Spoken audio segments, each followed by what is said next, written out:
हुई बातें जो खगोल से या अंतरिक्ष से या एस्टेरॉयड से, इन सब चीज़ों से जुड़ी होती है, उसे साइंस फिक्शन मूवीज से कहीं बहुत रिलेट करके समझने की कोशिश करते हैं, जबकि वो हकीकत नहीं होती। ये उल्का पिंड, ये धूमकेतु, ये सब चीज़ें जो एक्टिविटी हमारे ब्रह्मांड में इस वक्त चल रही है, ये क्या वाकई किसी खतरे का संकेत है या फिर ये एक्टिविटी ब्रह्मांड में होती रहती है? सबसे पहले तो नमस्कार राजीव जी। क्या आपको मेरी आवाज आ रही है? जी, एकदम स्पष्ट साफ। जी। तो जैसे कि आपने कहा कि अभी जैसे हमने वीडियो में भी देखा कि इंटरस्टेलर ऑब्जेक्ट यानी कि हमारे सौर मंडल से बाहर की चीजें यहाँ पे आ रही हैं, और इस टाइप के उल्का पिंड अभी जून में जॉर्जिया के अंदर मैकडोनो सिटी में गिरे हैं, जिसका नाम उस सिटी के नाम पे ही रखा जा रहा है यूनिवर्सिटी ऑफ जॉर्जिया के द्वारा। तो इस टाइप की चीजें अक्सर हमारी पृथ्वी की तरफ आती रहती हैं। जैसे कि जो उल्का पिंड अभी मैकडोनो सिटी में गिरा है जॉर्जिया के अंदर, वो केवल बस 50 ग्राम का ही था, बहुत छोटा। जैसे कि इवन उन साइंटिस्ट ने बताया, जिनका नाम रॉबर्ट स्कॉट हैरिस है, उन्होंने बताया कि वो एक चेरी टोमेटो जैसा था। हम बोल सकते हैं कि वो बस एक नींबू से भी छोटा होगा, तो जिसका उन्होंने 50 ग्राम ही का ही था वो। तो इसलिए उसने इतना ज्यादा नहीं थोड़ा तबाही की यहाँ पे, क्योंकि लेकिन जैसे हम बात कर सकते हैं कि खतरे का तो है कि खतरा की शंका हमेशा बनी रहती है कि अगर कोई ज्यादा ही बड़ा उल्का पिंड कोई धरती की तरफ आ रहा है तो नुकसान हो सकता है। जैसे कि हम लोग जानते हैं कि डायनासोर्स के ऊपर भी कि डायनासोर्स का अंत एक उल्का पिंड के कारण ही हुआ। वो उल्का पिंड करीब करीब 10 से 15 किलोमीटर बड़ा था। तो केवल एक 10 से 15 किलोमीटर एक बड़ा एक कोई एक उल्का पिंड इतना नाश कर सकता है कि पूरी धरती के ऊपर कोलाहल हो जाए। लेकिन ये वाला जो अभी जून में जोड़े के अंदर गिरा, वो केवल बहुत छोटा सा था, तो उससे इतना नहीं हुआ। इवन जिनके घर में गिरा था वो बताते हैं कि आसपास का जो उनका फ्लोर था, छत के अंदर उनका छेद हो गया है। एंड जो फ्लोर था उसके आसपास की चीजें इवेपोरेट हो गई, एकदम से पाउडर में बन गई। इतना एकदम से शोर हुआ, इतना जोर से वो गिरा कि वो पूरा पाउडर में कन्वर्ट हो गया जो भी उनका फ्लोर था। एंड ऐसे ही, लेकिन अगर कोई ज्यादा बड़ा एक कोई उल्का पिंड धरती पर गिरे तो वो अवश्य काफी कुछ तबाही कर सकता है। जैसे कि एक बार 2013 के अंदर रशिया में भी गिरा था, जिसका नाम आप चेक कर सकते हैं कि चेलियाबिंस्क नाम की एक जगह पर गिरा था। तो उसने काफी दूर दूर तक की बिल्डिंग्स के कांच वगैरह तोड़ दिए थे। तो इस टाइप का खतरा तो है। लेकिन मैं ये खतरे से डरने की बात नहीं है, क्योंकि जैसे डायनासोर डायनासोर का नाश करने वाले जैसे उल्का पिंड बहुत ही ज्यादा रेयर हैं, बहुत ही ज्यादा रेयर हैं कि हजारों सालों में कोई ऐसा एक आता होगा।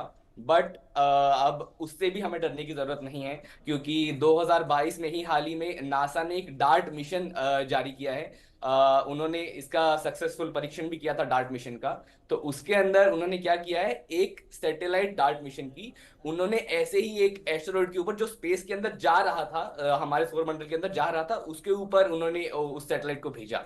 एंड उन्होंने देखा कि जब उन्होंने टकराया वो वाला सैटेलाइट उस उल्का पिंड के ऊपर, उस एस्टेरॉइड के ऊपर, उसके बाद उसने अपनी जो जिस डायरेक्शन में जा रहा था, जिस राह पर वो जा रहा था, वो बदल ली।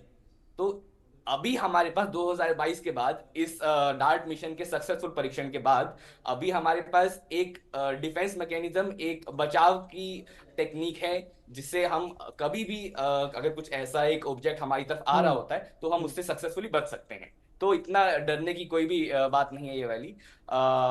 बट ये उत्सुकता वाली जरूर बात है कि अब हम इस टाइप के एक उल्का पिंड के कारण अब हम जान सकते हैं, कुछ और परीक्षण करने के बाद जान सकते हैं कि अर्थ के ऊपर, पृथ्वी के ऊपर कैसे शायद लाइफ बनी हो, हमारी धरती कैसे बनी हो, उसके बारे में हम ज्यादा अच्छी तरह जान सकते हैं। इन चीज़ों से, इन छोटी छोटी चीज़ों से हम ये चीज़ें जान सकते हैं। लेकिन जो जो जो जो जो इस तरीके के पाथ होते हैं इंटरस्टेलर इन ऑब्जेक्ट्स के, ये पाथ अगर किसी ग्रह के रास्ते में आ जाएं या उनके साथ, जैसे ओumuamua अभी कुछ दिन पहले ही हाँ। वो निकल कर चला गया है, लेकिन ऐसा एक्सपेक्टेड है कि वो लौट के भी शायद आ सकता है। तो ये कितना खतरनाक होते हैं लिविंग ऑर्गेनिज्म के लिए, या फिर इटसेल्फ वो जो हमारे हमारे ब्रह्मांड में या हमारे सोलर सिस्टम में जो सारी चीजें एक साथ चल रही, क्या उन्हें डिस्टर्ब कर सकते हैं?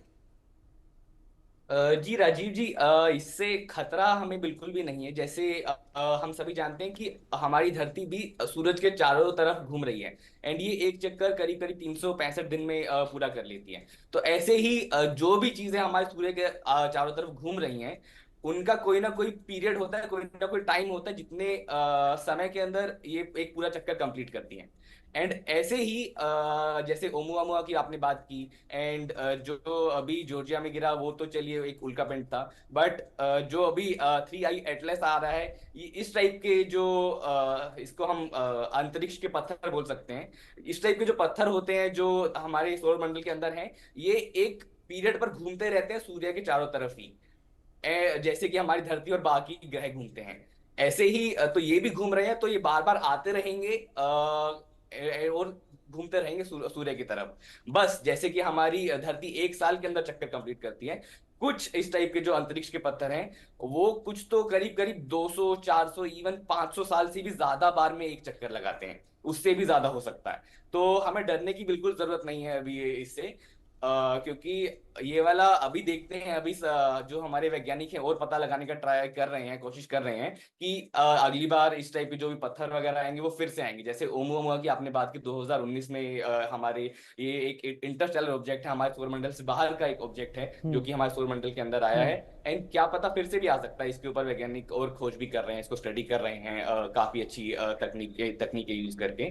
तो लेकिन जैसे कि अगर अगर ऐसा कभी होता भी है, बहुत ज्यादा रेयर चांस है कि ऐसा कभी होगा, कि इतना एक बड़ा पत्थर जो कि इंसानों को हानि पहुंचा पाए, इतना बड़ा पत्थर धरती की तरफ आए, तो बहुत ज्यादा रेयर चांस है। हजारों सालों में शायद कभी लास्ट आपने देखा कि 6 करोड़ साल पहले आया था, तो काफी करोड़ों सालों सालों तक भी नहीं आता है। एंड अगर कुछ आता भी है तो अब हमारे पास, इंसान के पास ऐसी तकनीक है कि हमें डरने की कोई भी जरूरत नहीं है। मतलब हम ये कर सकते हैं कि उसके पाथ को, जिस तरीके से कुछ दिन पहले नासा ने एक एक्सपेरिमेंट किया था, हम डाइवर्ट कर सकते हैं ऐसी चीजों को। क्या हम केपेबल हैं? एक बात ये भी समझाइए, और दूसरी ये कि ये जो उल्कापिंड के टुकड़े गिर रहे हैं, ये अपने एनालिसिस में जब इनकी जांच की जाती है, क्या राज खोलते हैं? पता हमें क्या चलता है इनके जरिए? बिल्कुल बिल्कुल, जैसे कि अभी ये जून में गिरा था यहाँ पे, एंड ये 3I एटलस अभी एक इंटरस्टेलर ऑब्जेक्ट हमारे सौरमंडल के अंदर आया है।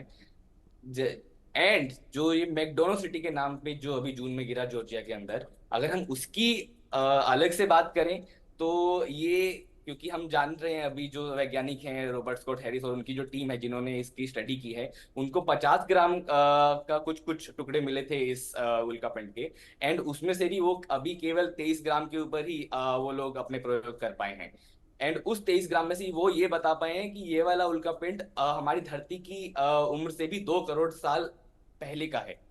तो और उस टाइम पे जब हमारी धरती बस बन ही रही थी, वो बनी ही ऐसी है कि इस टाइप के छोटे छोटे अंतरिक्ष के अंदर जो पत्थर थे वो धीरे धीरे करके जुड़ने लग गए, एंड धीरे धीरे फिर एक बड़ा ग्रह बना जो जिसको हम आज धरती के नाम से जानते हैं। जैसा कि आज है ये कि हमारी धरती के ऊपर पानी है, इसको ब्लू प्लेनेट बोलते हैं। ऐसा हमेशा से नहीं था।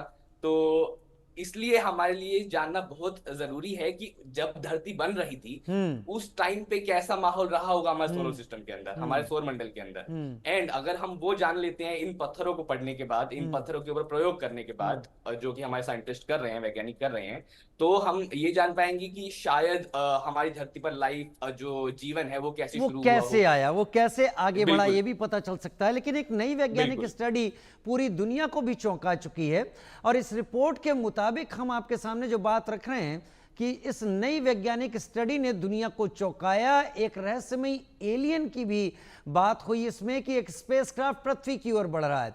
संकेत ये भी कि यह सिर्फ एक पासिंग ऑब्जेक्ट नहीं, बल्कि एक संभावित खतरा भी हो सकता है। वैज्ञानिक ये भी दावा करते हैं कि ब्रह्मांड में हो रही अजीबोगरीब गतिविधियों के पीछे किसी दूसरे ग्रह की इंटेलिजेंट लाइफ का हाथ हो सकता है। ये बातें हैं, हम पहले रिपोर्ट दिखाते हैं, फिर अंशुल से चर्चा करेंगे।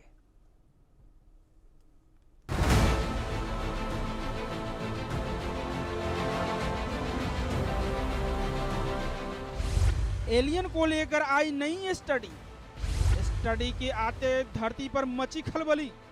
क्या सच होगी स्टीफन हॉकिंग की भविष्यवाणी? दिसंबर में एलियंस और इंसानों के बीच होगी जंग। दुनिया भर में एलियंस को लेकर कई तरह के दावे किए जाते हैं। कोई उन्हें देखने का दावा कर चुका है, कोई इनसे कांटेक्ट करने की बात कहता है। इसी बीच एक वैज्ञानिक ने चौंकाने वाला दावा किया है। एलियंस पर नया दावा हार्वर्ड के वैज्ञानिक एवी लोएब ने किया है। उनका कहना है कि इसी साल एलियन पृथ्वी पर आएंगे।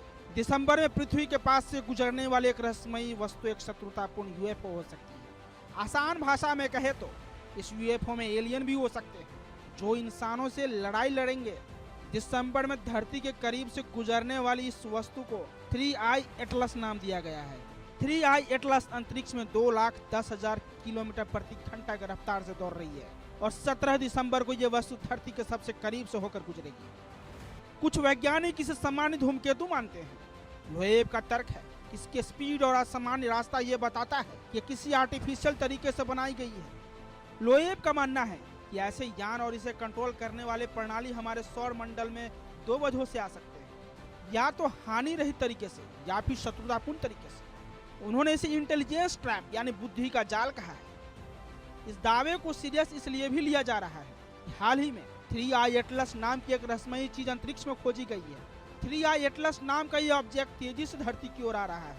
इस पर कई तरह के दावे हैं, जिसमें सबसे दिलचस्प ये है कि 3I एटलस एलियंस का विमान हो सकता है जो पृथ्वी पर हमला करने आ रहा है। प्रोफेसर लोएब ने चेतावनी दी है कि अगर एलियन धरती पर आए तो इंसानों के लिए मुश्किल खड़ी हो सकती है और इसे निपटने के लिए कड़ी सुरक्षा के इंतजाम करने पड़ सकते हैं। लेकिन यह भी हो सकता है कि सभी सुरक्षा इंतजाम बेअसर साबित हो जाए। एवी लोएब के दावे से दुनिया भर के खगोलविदों में एक नई बहस शुरू हो गई है।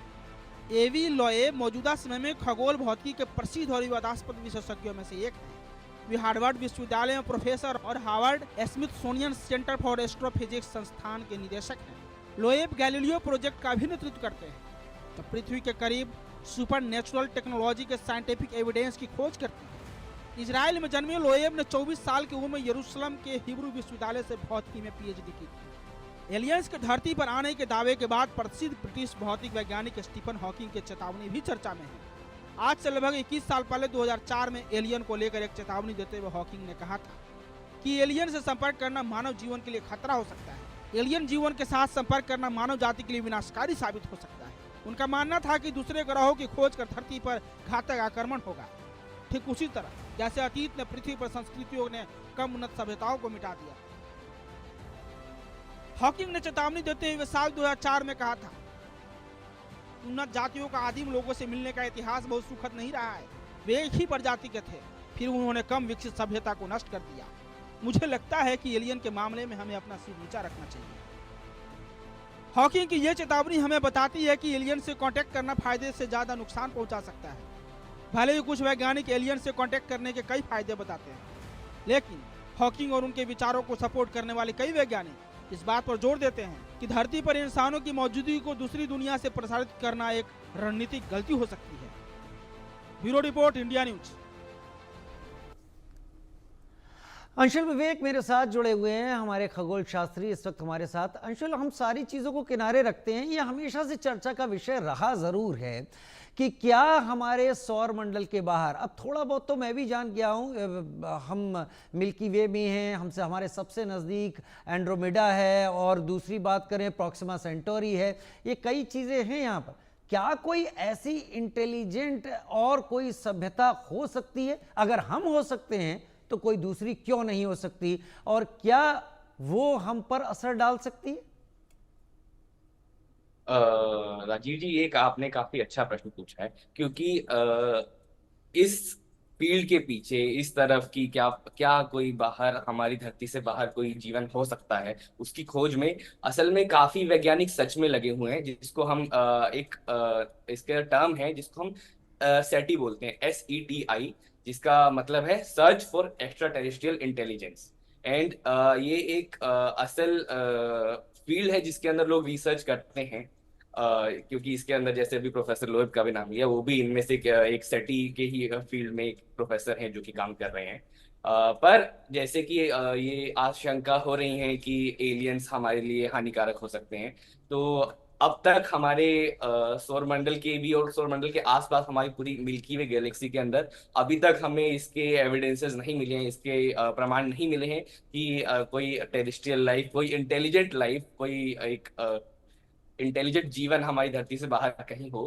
बट इसके ऊपर क्योंकि एज अ लाइक एक वैज्ञानिक के तौर पर ऐसा अगर कोई भी वैज्ञानिक है तो ऐसा नहीं बोलेंगे बिना प्रमाण के कि है ऐसा है या ऐसा नहीं है। तो इस समय पर ऐसा नहीं कह सकते, बट साइंटिस्ट इसको स्टडी कर रहे हैं। जैसा कि ये 3I एटलस की बात हो रही है, जो हमारा सौर मंडल से बाहर का ऑब्जेक्ट आया, इसको भी जैसे एलियन की एलियनशिप क्यों हो सकती है, ये चीज क्यों बताई जा रही है, इसके बारे में मैं एक चीज आपको बताना चाहूंगा कि जैसे कोई भी अगर ये सूर्य है और कोई भी चीज अगर इसके पास में आएगी तो उसकी गति बढ़ने लगती है।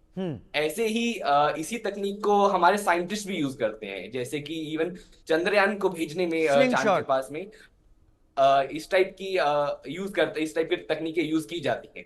तो इसलिए इसको, क्योंकि इसकी जब सूर्य के पास आ रहा था तो गति थोड़ी बढ़ी, इसलिए लोगों को लग रहा है, कुछ लोगों को लग रहा है कि क्या पता ये एक एलियन शिप हो। बट ऐसा नहीं है, ऐसी चीजें आती रहती हैं, जैसे कि तीसरा एक इंटरस्टेलर ऑब्जेक्ट है, तो हमें इससे डरने की जरूरत नहीं है।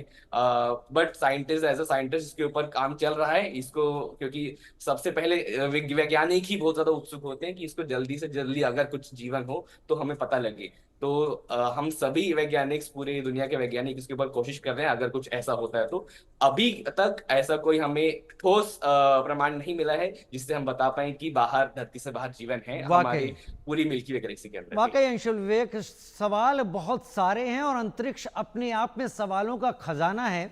ब्रह्मांड किस तेजी से फैल रहा है इसके बारे में कल्पना ही की जा सकती है, और ब्रह्मांड कितना बड़ा है ये सोचकर अपना दिमाग साइंटिस्ट खपा रहे हैं उस राज को सामने लाने के लिए। अंशुल, आप मेरे साथ जुड़े, आपने कई तथ्य सामने रखे, बहुत धन्यवाद आपका हमारे साथ जुड़ने के लिए।